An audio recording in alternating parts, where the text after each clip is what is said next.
আমার কোনো পরিস্থিতি এরকম আছে যে আমাকে রাজমিস্ত্রির কাজ করতে হচ্ছে, কিন্তু আমার স্বপ্ন মিস্টার বিস্ট লেভেল।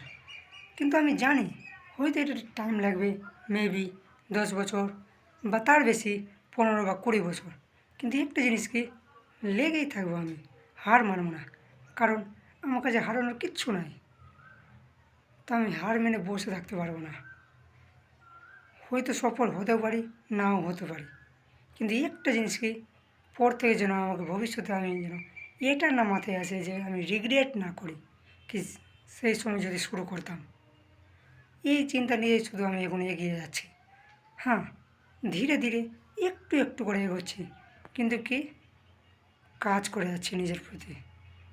আর এই জিনিসটাই আমি ভাবছি বা আমি বিশ্বাস করি আমাকে এগিয়ে নিয়ে যাবে।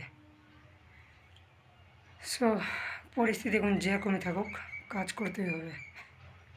হ্যাঁ, ধীরে আসবো, কিন্তু আসবো গ্যারান্টি। হার মানতে পারবো না আমি, কারণ আমার কাছে হারানোর কিচ্ছু নাই, যা আছে শুধু পাওয়ার। আর যদি নাই পাই, তাহলে তখন আমার রিগ্রেট হবে না যে আমি সেই সময় কাজ করিনি। তো এটাই বলার ছিল। ধন্যবাদ।